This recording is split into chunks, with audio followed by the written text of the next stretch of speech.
Welcome back into the ESPN Aussie Hoops Hour. Kane Pittman alongside Olgun Ulich once again after a short hiatus, but the basketball news never really stopped. But this is a perfect time to dive back in and start to get some regular podcasts back into your ears because it's international basketball season, Olgun, and we are going to talk plenty of Boomers. They're all in Melbourne right now. They're getting ready for these games against China. And this is really where the Olympic preparation starts, but we've also got the NBA draft. We had the NBA free agency, and we know the Opals obviously in town as well. So we'll over the next few weeks, we're going to talk Opals as well. But I think for today, it's going to be mostly centered around the NBA guys because there's plenty happening. And overnight, as we record this on Tuesday morning, we had another Boomer traded, the third in the last 2 weeks. Yeah, it's all happening, right? I'm here in Melbourne. Everyone is here. And then over the past 2 weeks, we've had the back end of the NBA finals, which included some Australians, the NBA draft, which included some Australians, the post-draft sort of flurry of signings where everyone signs everywhere. That included some Australians. And now we're going straight into sort of Boomers camp, Olympic prep, things like that. The Olympics is a few weeks away. We've got exhibition games coming up. The fight to make this Boomers team is sick right now. I speak to anyone around, and this is maybe the hardest team that a Boomers coach has ever had to pick. And so it's all happening. I want to go through all this stuff within the Boomers because there's a lot going on. Some guys are playing sneakily well. Some guys are not playing too well. So let's get a crack at this. Yeah, let's dive straight in. And as we said, with these games, in fact, there's a game tonight, Melbourne time, Australia and China, or the Boomers and China. So as these games go on and the Opals are playing on the alternate day, so we're not going to dive in and try and break down what we think is going to happen, mostly because the big story here is what the squad looks like for Paris, not what necessarily is going to happen in these matchups against China. That's not really of interest right now. It's certainly the team in the big picture squad. But as I said, news overnight, Adrian Wojnarowski dropped this one in the afternoon here in the US. In the early hours of Australia. So Josh Green tied up in the Klay Thompson expected move away from Golden State, a sign and trade. There's multiple teams tied up here. Let's just focus on Josh Green for now because Klay Thompson to Dallas is very interesting for basketball fans. But Josh Green to Charlotte, we discussed this when he originally signed this contract. Yes, it was a nice payday for Josh Green, 3 years, $41 million. But when you get around that $10 to $15 million per year, it also makes you highly, highly tradable. So I think, big picture, it's not a massive surprise that Josh Green has been attached to a trade. But I can also understand if you're sitting at home thinking, this is a big shame because 2 weeks ago, we saw this guy playing meaningful minutes in the NBA finals and you hoped that he was going to be on a contending team moving forward. That's not really going to be the case in Charlotte. So a major change of scenery for Josh Green. Yeah, we as you said, we flagged this pretty early. It was a team-friendly deal. I always forget that he's still just 23 as well. He feels like a veteran, and he looked like one as well in Game 5 of that final series. And he played really well. The last taste that Mavs fans would have had of Josh Green was that him hitting a bunch of threes, playing really good D, looking like one of the only good players on the floor in that Game 5. He now heads to Charlotte, and it's sort of like on one hand, it's unfortunate because he's been part of the sort of foundation of that Mavs team. There weren't many guys who were there for multiple years, right? It was sort of Luka, Maxey, Dwight Powell, Josh Green, right? There weren't many of those guys. And so it's unfortunate he leaves that. It's a team that is a win now team. And so he sort of has to put winning behind him and go toward an opportunity that I think is probably better for him. He's really never had the opportunity to make mistakes on a team. He's always been in a win now environment. There's always been pressure and expectation. That does stunt developments to an extent. And I think we saw that. We saw sort of a lack of consistency and things like that. I think going to Charlotte gives him an opportunity, I think, to probably start at the 3 on a team that isn't quite at the start of a rebuild, but they're a year or two into it. So there's no real expectation to win. So hopefully we can see whatever the ceiling of Josh Green is. I don't think he was going to reach it in Dallas just because of the makeup of that team. I think there's a far better chance of him reaching that ceiling in Charlotte, hopefully probably playing, 25, 30 minutes a game consistently, probably starting next to a young core of LaMelo Ball and Brandon Miller and these guys. No, you're exactly right. And that's why Charlotte's just been an absolute no man's land team for a number of years now. So that's why I get if everyone at home is saying this isn't good for Josh Green. But I think this ties into Dyson Daniels as well. We'll touch on that trade. That with these Boomers guys, we've spoke about it before. Last week I was at the NBA draft and I asked Johnny Furphy about this. I said, why is it that all these Australian guys are the same in terms of they come into the NBA with a pretty good defensive credentials, but the offensive game needs to improve. Now, what that can do, if you go to a winning situation like Josh Green has, and really like Dyson Daniels did, it was a little bit different in New Orleans because they were younger, but they were trying to win. Those guys can make a whole stack of money, and Josh Green has already with his contract. So he's already established himself as a credentialed role player in the NBA. But the thing that I sit back and wonder is, can they do more offensively? And if you stay in a winning scenario, you're just not going to get the opportunity to expand your offensive game. So when you look through the numbers, and we'll go with Josh Green first. So he made 72 3-pointers this year. 69 of them were assisted because he's not doing anything off the dribble. You're playing with Luka Doncic, you're playing with Kyrie Irving. So 83% of his baskets overall were assisted. I want to find out what he can do with the ball in his hands when it's not just standing in the corner waiting for Luka Doncic and Kyrie Irving. Now, that was his maximized role in Dallas. But the question that we don't really know with Josh Green and Dyson Daniels is, can they be better than that? And I think it's going to be better for them individually, but it's also going to be better for the Boomers moving forward, because as we get into that squad chat, there are a lot of guys that are the same. Really, really damn good players. But I think it's going to be fun for us to watch, but also for them, even if it means maybe you're not winning as many games, to see what they can do.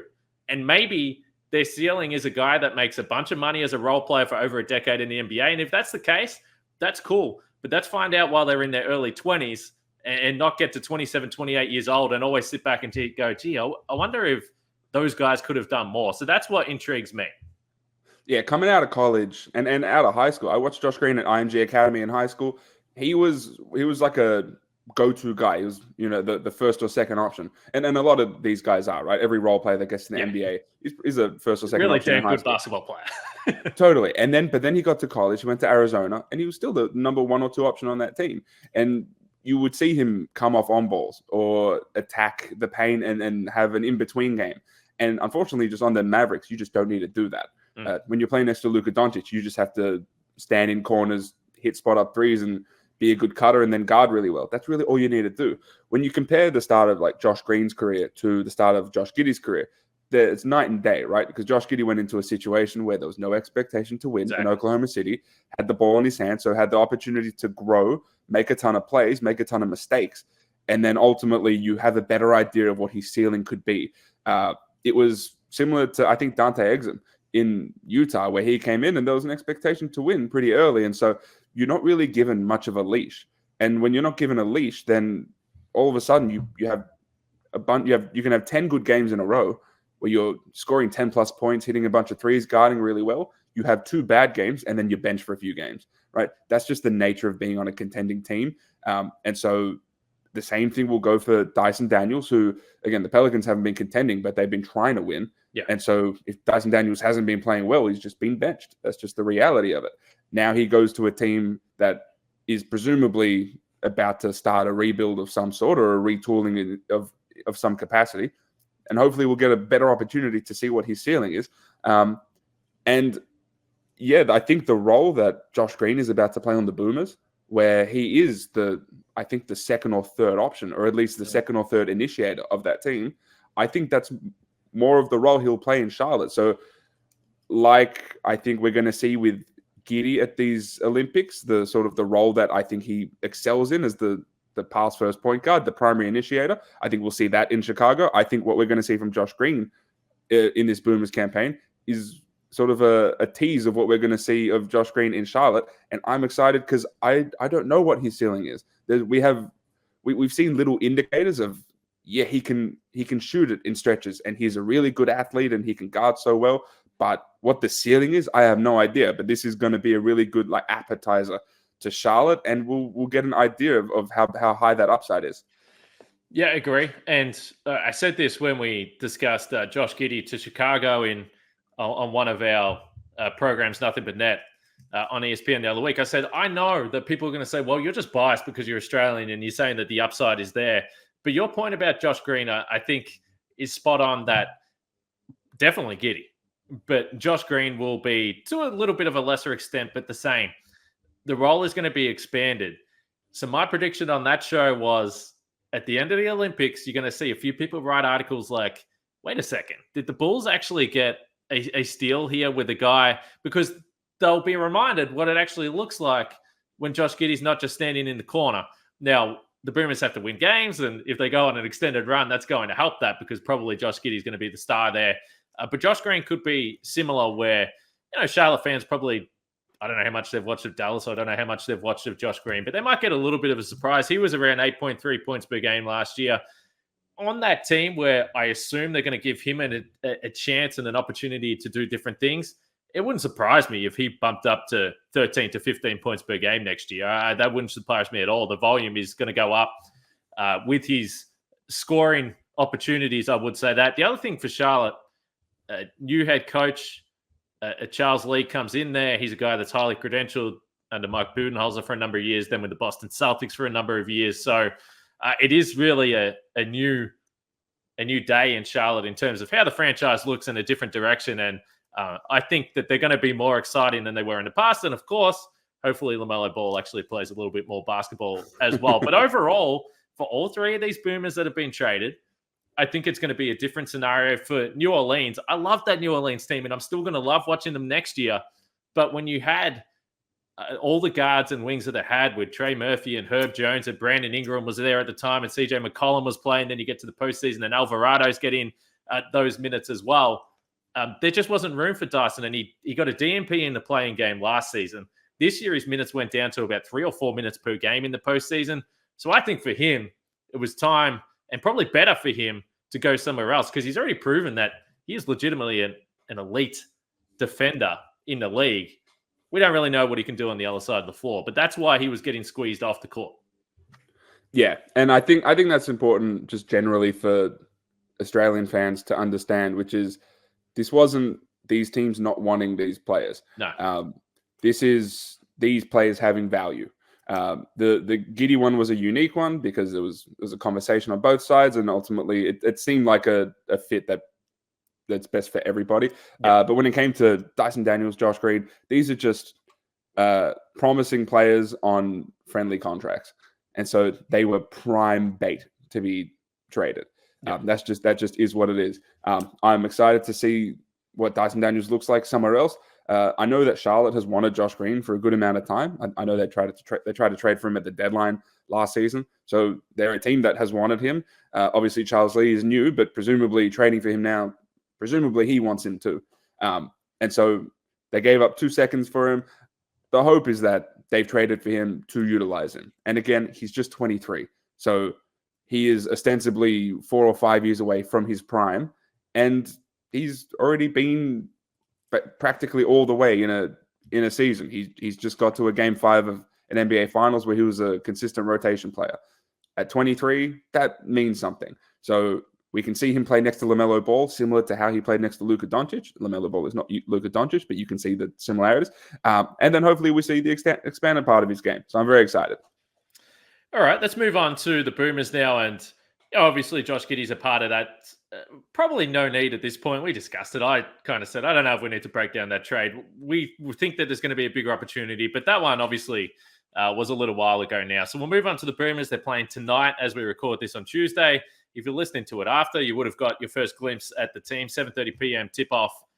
That is John Kane Arena, I believe. Yes, it is. Yes. Of course, if you're not at the arena, though, you can watch it on ESPN KO there as well. So that's the only place or the best place to watch the Boomers over the next few days and get your first look at this team that's all in Melbourne right now. So I'm going to throw to you here because you've been around the training camp the last few days.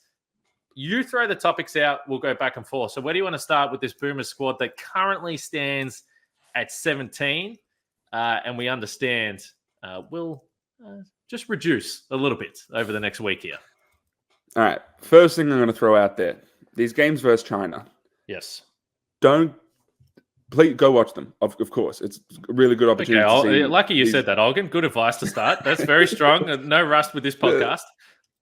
No, it's a really good opportunity to see these Boomers guys in action. If you're in Melbourne, go watch them. Great. Yes. You don't get to see these guys play often. No. Olympics every 4 years, World Cups every 4 years. You don't get this opportunity often. Go do that. Go watch them. However, this China team is not expected to be a strong one in any way. Mm-hmm. I don't know how many meaningful indicators we're going to get from watching this team go up against China. I feel like it probably would have been more effective just to watch this squad go up against like an emerging Boomer squad or an all NBL squad or something like that. The standard would have been slightly higher. So that's out there. Let's get that out of the way. This Boomers camp is so interesting because when I ask everybody around it, when I speak to whomever here in Melbourne, there is a consensus that this team is perhaps going to be the hardest Boomers team that's ever been picked. And that's because there's maybe 7 or 8 locks. I think everyone sort of understands who those locks are. And then you've got maybe like 8 guys fighting for 4 or 5 spots. Mm-hmm. And there are players who are going to miss that you thought would be on this team. There are players who you didn't think would even be contention. You thought that they were here just because good on you, you got a camp invite, who are going to make this team. And I think we have to be prepared for that. And the thing that then comes, it then follows that someone making a team means that you have to make a different decision over here, right? So I'll throw this one out there. Jack McVeigh is someone who I'm sure everyone's heard a lot of. He's been doing very well at Boomers camp, right? If the team was chosen today, I think Jack McVeigh makes the team. He is trending toward making it. Now, going in, he was I think a flyer, I think a smoky to make the team, but he was sort of like on the bubble for me. Now that I think he is in strong contention to make it, you have to shift a lot of different things because he's going in there for someone who is maybe one of those versatile bigs, maybe for a K, maybe for a Cooks. And so if you bring Jack McVeigh, man, do you need some more insurance at the big spot? Does that mean that Magne makes the team? Are we about to have 2 Tasmania Jack jumpers in this Boomers team for Paris? There are so many like flow-on effects from picking certain guys that I don't know who's going to make this final team. I've got a list of like the 4 or 5 dudes who are probably competing for those last 2 or 3 spots, but I really can't pick it. I'll put this out. Like I think there are some locks: Giddey, Paddy, Exum, Green, Landau, Reith, Thibault locks in my mind. I think Dyson Daniels will make this team. So in that world, there's 8 dudes who are locks. And you got 4 spots left. And I spoke with Goorj after camp on Saturday. I still get the sense that he doesn't know what direction he wants to go in. Well, it's interesting because the one thing I would say with Goorj from chats on the record or off the record is that he's always been pretty strong on it. So the fact that in terms of his decisions and he feels very comfortable and seems like someone that has a direction to go. So it's fascinating that you say that at this point heading in, and I'm sure he's got his ideas. So I'm curious that you say that about McVeigh though, because I think, and this is, I think one of the bigger decisions because, for me, I'm looking at Jack McVeigh and as you pointed to, Nick Kay's in that mix and Jack White. And I think like that's the type of player, because if you just look at it positionally, which way you're going to go, I think, again, you look at guys that are very similar and guys that have been there before. And Nick Kay's obviously been a stalwart for this team now over the last few major tournaments. But when I was looking at it, and I pulled it up here, so this was May 17th, so about 6 weeks ago now, when I did the last time I said, okay, this is what I think is going to be my final 12 based on the stuff that I'm hearing, people that I'm talking to, and just a little bit of my opinion. I had McVeigh in there. And part of it was because when we talk about guys that we just did, like Josh Green, Dyson Daniels, we know that they're on the upward trajectory. We know that they're going to have great careers. But I think you also have to pick guys that are in really good form and have played in an expanded role that you think they're going to need to use at times. So that's why I had Jack McVeigh there, because I think he brings the versatility that we've seen. Yes, it's in the NBL, but in big games there now over an extended period of time, that maybe the competition goes up a little bit when you're talking about some of the teams they're going to play. But I think that there is a confidence that he can come in and bring something different that you're maybe not necessarily getting from some of those other guys that would play that 3/4 position on this team. So that's why I had him in there. I think the the big man discussion is interesting because you mentioned Magnay. I've been pretty strong on this the whole way through that I just can't see how, with all the decisions you've got to make, that you're going to take three centers with Landale, Reith, and Magnay. And I just can't see that Reith and Landale aren't going to be there. I've got them two as locks as well. I think Magnay might be one of the last cuts because we saw it in Tokyo. If something goes wrong and you have an injury or one of your big men, you definitely want that third guy. But just to carry him as an insurance in a 12-man squad that's going to be terribly difficult to decide, I don't see it personally. Yeah, so Landale and Reith are going, right? Yeah. They're in the team. The reason why Goorj still feels undecided on which direction to go is because he really hasn't got meaningful eyes on this team yet. Because we're recording this on a Tuesday. As of Monday, that was the first time that the entire group worked out together. Because Josh Green was largely sitting out just because he's coming off a deep playoff run. Dante Exum only arrived in Australia on either Friday or Saturday. So he had his first run yesterday. And so he just hasn't had eyes on the team. So Goorj hasn't really got an idea of what he wants to surround that core group with. He knows the core is Giddey, Green, Exum, Biggs, right? He knows what that is, and Thibault. And so it's, all right, what do we need next to it? Do we, and he spoke to me about it on the record, and there's a story on ESPN.com.au about it, is do we want shooting? And if you want shooting, you've got Jack McVeigh there. Do you want the versatile defense, which is, your Xavier Cooks, Jack White? Do you want experience, which is Joe Ingles? The experience is also someone like Nick Kay, who can guard in different areas too. So he's still just unsure.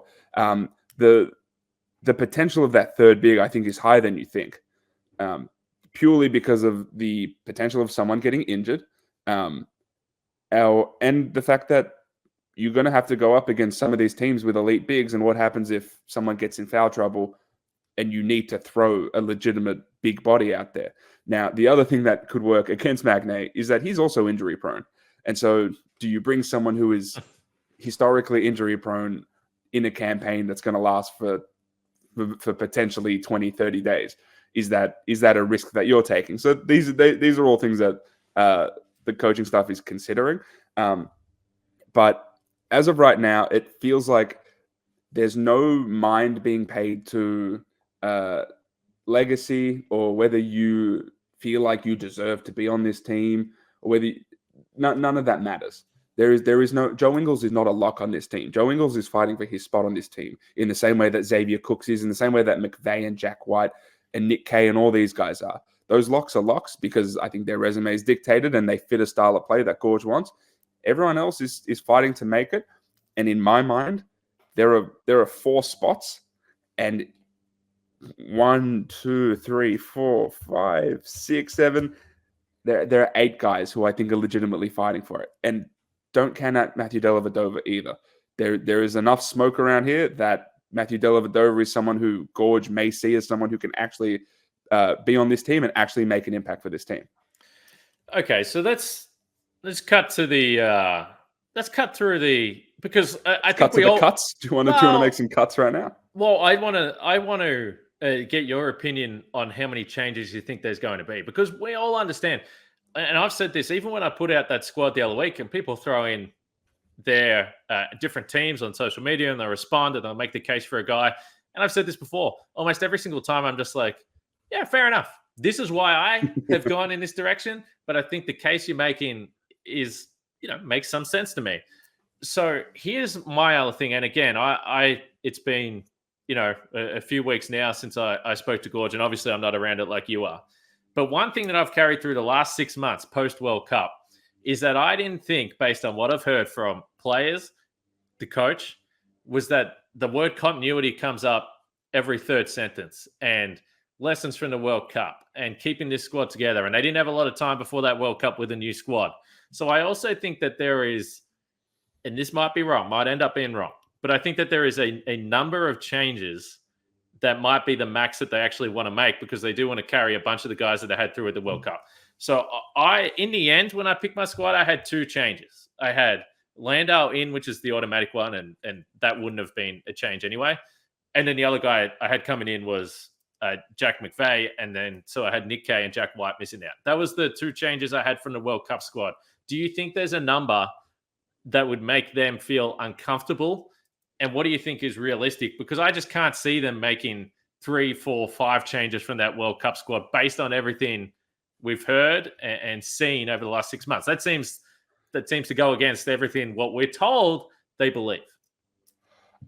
I think there's a part of it that, yes, continuity is not unimportant, right? It does matter. But there's also, it's been drilled into these guys this week, just leading into camp, of how good they were in Tokyo and the areas that dropped off at the World Cup. And in particular, it was the defensive end. So it was, I think they were the number 3 half-court defense in Tokyo. That dropped off a lot. They were the number 1 transition defense team in Tokyo, and that dropped off in a significant way. And so I think they might have been 19th at the World Cup. So that end of the floor is important. And when you look at the changes to the team, I feel like that means more than trying to chase continuity. And so, for example, let's say they leave Ingles off the team because there's some level of concern. Can you play Paddy, Giddey, and Ingles all at the same time? I don't think they think that. I don't think anyone thinks that those 3 on the floor is an effective defensive team. So Ingles is fighting for a spot. Let's say someone comes in for him. What if they put Matthew Dellavedova in for Joe Ingles? Then you do shore up some stuff defensively. Yeah, the size isn't the same, but I think people do trust Matthew Dellavedova more defensively than Joe Ingles. Are you really losing continuity at that point? No. Or are you? I think Delly. Yeah, he feels Delly's like different, right? He's almost his own case, and that it's a really good point you make. And I wanted to get to that because you're exactly right. Like, he feels like if you're plugging Delly in, it's someone that has as much internal knowledge of the way that this goes as anyone, and he was there in Tokyo. Yes, so Delly can plug and play, yeah, in any situation, and also just because of the way he plays, the nature of how he plays. Yes. So like that's one part of it. Let's say you put McVay in. The question is McVay coming in for one of those 4 spots, one of those forward spots that is up for grabs, or there's a world where he comes in for Chris Golding. And if that's the case, then you can still have some flexibility with that 4 spot. You can still bring, Xavier Cooks and Joe Ingles, or Xavier Cooks and Nick Kay, or Nick Kay and Jack White. You can pick whichever combination you want. But that could potentially change things up. When I watched practice on Saturday, Jack White, he plays a lot of the 4, but he was playing a lot of the 3. I think in what the Boomers do, the 3 and the 4 are interchangeable. He's coming off handoffs. He's hitting spot up threes. He's cutting to the rim. So I think there's some level of trust that McVay could play the 3 if he does come into this team. I think everyone just has to be prepared that there are going to be some cuts on this team that are going to be unpopular. Whether it's Ingles or Jack White or McVay or not bringing a 3rd big in Magne, there's going to be an unpopular pick. And I don't know who. Gorge likes to have like an 8 or 9 man rotation. As of now, I think there's an 8, but there's a 9th guy who's going to be really important, and I don't know who that is. Right now, it seems to be trending McVay, and then the rest are sort of, I want to say insurance pieces, but guys who you can plug and play in different areas depending on matchups. But right now, that's what the feel is. Things can change. And there's still a ton of camp, or there's still some camp to go. There's still 2 games to be played, and these games are important. Yes, it's against a poor competition, but this is Gorge's first chance at seeing his eyes on this team, and who works off each other. I don't know if everyone's going to play in Tuesday's game. I think there'll be limited minutes. I think some guys will sit, but this is a legitimate opportunity. These guys are fighting for their spots tonight. This isn't just go out there and have a run. No, there are 3 or 4 or 5 guys who, if they don't play well tonight, that could spell the end of their Olympic campaign. Yes, I would imagine when you talk about some of the guys coming off, obviously playing very, very high level basketball, but limited preparation landing in Australia. So I would think if they're guys that aren't playing tonight, they're probably guys that they can pack their bags, they're going, which means, to your point, that we might see some of the other guys play. And I think it's a good point you make about the rotation. We always talk about that. If you're playing 19 guys, then I can understand if someone sits back and says, well, the insurance, if you're going up against these big teams, whether it's Team USA, whether it's Nikola Jokic that might be in the collision course with the Boomers, then you should just have the 12th man that's not going to play big minutes anyway.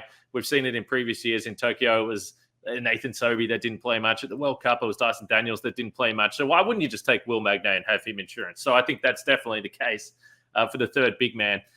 Outside of selections for the squad, what else you got going on? Any other observations you've seen here over the last week or so? Oh, it's interesting. There are a lot of former Boomers in town, which I find interesting. So Andrew Bogut has been at every Boomers practice. He's the one guy among these former Boomers who are watching. And I say former Boomers, you got guys like Brad Newley's in there, Adam Gibson, Paul Rogers was in there, Scott Fisher, Damian Cotter is in town, assistant coach with the Bulls. That was a late addition to the sort of viewing party. Giddey got traded there. Cotter was sort of planted in this Boomers camp just to watch. But Bogut is the one who I think is at these Boomers camps. He speaks to the players. He obviously played with a lot of them. And I think he has Goorj's ear as well. Goorj puts a lot of stock in Bogut's opinion. And Bogut's one of the highest IQ basketball players to ever come out of Australia. One of the highest IQ big men ever. So his opinion does matter. So that's fun to see. And then the other one is some of the younger guys who are in town. So you've got Rocco, Zakarski, Alex Tui, Ben Henschel. I think they were supposed to leave a few days ago, but they were asked, "Nah, can you stay? You've been quality, parts of this camp. You've made an impact. This is helpful for us for you to be here." So I think their stay was extended, so they're here for a few more days. But I think there are glimpses that I get told of Rocco looking really great, that Alex Tui looking of the level, which is impressive, and Ben Henschel, while he's still a little bit away, clearly looking like a future Boomer in some respect. So this is what the Boomers culture really is, where it's everyone coming together and trying to excel on the court, working toward that common goal, and just working together. That's the sort of Boomers culture that I think everyone appreciates. Yeah, I like that. That's a good point that you bring up, because we discussed the idea of would they take one of those young guys, but I just think it's got so challenging now with how deep this squad is and the fact that there is going to be legit players miss out, that just bringing along the young player to get them involved, I think you can do it in other ways. So the fact that they're around this camp, I think is really productive. Obviously, the other guy that was in the squad, Johnny Furphy, but we've seen this before. Obviously, he got drafted a few days ago to the Indiana Pacers. He's got a lot on his plate right now. It probably was going to be challenging for him along the way. But we have seen on ESPN.com.au, Jonathan Gavoni, next year's draft. So if you're talking about what it's going to look like for the next World Cup when you're trying to pick a squad, and yes, but perhaps some of the older guys won't be there necessarily, but a couple of the guys you mentioned, Rocco, who you would imagine is going to play more in the NBL this year, and you would imagine that stock is probably not going to go down over the next 12 months to the draft. Tyrese Proctor going into year 3 at Duke. We'll see what happens there. And then the other guy you mentioned, Alex Tui. So the point being that I don't think it's going to get any easier. And obviously then Furphy, the other guy who's already made the NBA. Luke Travers, the guy we spoke about in the past. So, I don't think it's going to get any easier for these guys in terms of what the training camps are going to look like and the squads you get to pick from. Yeah, and I'll say this too.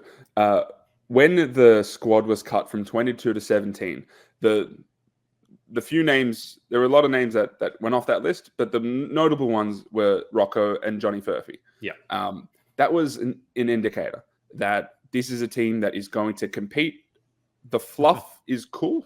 There's a lot of fluff around this Boomers program, right? It is there for show. It is there for posturing, but it doesn't matter, right? What matters is the impact that these guys make on the court, right? Because no matter how cool, for example, the culture looked going into the World Cup, it didn't matter because they didn't even get out of Okinawa. So I think there's a sense that Brian Goorjian has that this team has to focus first and foremost about the product they put on the court. And that means having an understanding that you can't use that 12th spot on a kid. With respect to those guys, they're just not going to make an impact at that level right now. They will in the future, but you need someone there as insurance, whether that's a Magnay, if you need an extra big, whether you need an extra shooter, whether you need an extra versatile forward to bring. That needs to be a spot that can play if he needs to. And I think that was the case with cutting those young guys. I think it's the case that they're moving forward with. And it's the case when we talk about them not using legacy as any sort of indicator when picking this team. And that means that Joe Ingles' spot is not locked in. He's fighting for it, and he very well may make it. There is still a skill set there that could be useful to this Boomers team, but he's not a lock just because he's Joe Ingles and he could go to a 5th Olympics. I don't think Brian Goorjian cares about that. In the same way that I don't think Brian Goorjian cares that Patty Mills, does he deserve to start? I don't think he does, and I don't think Brian Goorjian will start him. If he is someone who should come off the bench for this team for the betterment of the on-court product of this team, I think Goorjian will make that decision. I think he'll make that decision when it comes to picking the captain of this team. I think it'll be someone who can better rally the entire group. I don't think it'll be Patty Mills. I think he might pick one of those other sort of mid-transitional guys, whether that's a Landale or an Exum or a Green. This program is going in a direction where it's all eyes are on the on-court product and excelling there, and everything else is taking a back seat, and I think that's a good thing. Yeah, and to your point, I think the leadership addition of Jock Landale is going to be big for this group as well. There was obviously a big hole that they didn't have at the World Cup. And the size, Kane, the size of Jock Landale, it was just missing, right? If he could be terrible in camp and he's just so big, and they were just missing that. So just him coming in, I get the leadership thing is really important too. He is the bridge between the old and the new. But the size was so important, they missed it. Jock Landale in and a renewed, I think, more developed Duop Reith, I think that helps his team so much. I think that's maybe underrated. Yeah, think about the 6 months that Duop's had a post-World Cup. If he was confident before the World Cup, which he was, I imagine he's feeling even better about himself leading into this Olympics, which is going to be big for him. These games, as we mentioned at John Cain Arena, if you're in Melbourne or you can make it down to Melbourne, you should go to these, whether it's the Boomers or the Opals. Boomers on Tuesday and Thursday night, 7:30 p.m. Opals on Wednesday and Friday. We've got the Rollers, you've got the Gliders down there as well. But the Boomers and Opals on ESPN, so you can watch those games. And the great man, Olgun, will have some coverage across at espn.com.au, of course. We're going to do another podcast post perhaps some trimming of the squad, and we would have had a chance at that point to at least see what this rotation looks like in terms of guys getting opportunities. So we're going to have a lot more to bring to the table after we see this team and after Brian Goorjian finally gets to see this team all together on the floor as well. So before we wrap it up, nothing final you want to throw on the table here, Ogs? Just like as a note, I think the team will be cut after the second game. I think it happens pretty imminently, whether it's directly after that game or the next morning. So I think we'll have a really good idea after that second game, which is on the 4th of July, who is the final 12 on this team that's going to Paris. And then they'll have, I want to say, basically a week before they go to Abu Dhabi for those games against Team USA and Serbia before they go on to Paris. Yeah, that's a little bit of a ramp up in the opponents. So we look forward to those games in a couple of weeks' time as well on the road to Paris. So it's going to be pretty fun here for both the Boomers and the Opals. The Opals, a little bit of an interesting squad this week because obviously WNBA season continuing to roll on. So once we get a better picture there, we'll try chat some Opals as well once we get a look at them on the road to Paris for both of those teams. I think the Opals looking very strong from a squad perspective and what they could potentially do at the Olympics. So we're going to break it all down. Remember, espn.com.au, the place to go for all your hoops news and watch all these games on ESPN. Olgun, not much rust from you. A while since we podcasted, but I thought you were very good. Hey, thanks, man. I appreciate that coming from TV's Kane Pittman. hey, well, and you got up very early as well, just so the people know, a time code, 8:55 a.m. on Tuesday morning. Impressive work by you. I'm not sure I would have been willing. At 8 a.m. It's an 8 a.m. podcast. I'm not brave. I'm not a hero, but thank you. All right. Well done. We got an early riser here, ladies and gentlemen. This has been the ESPN Aussie Hoops Hour. We're back, and we'll be back next week with some more chat.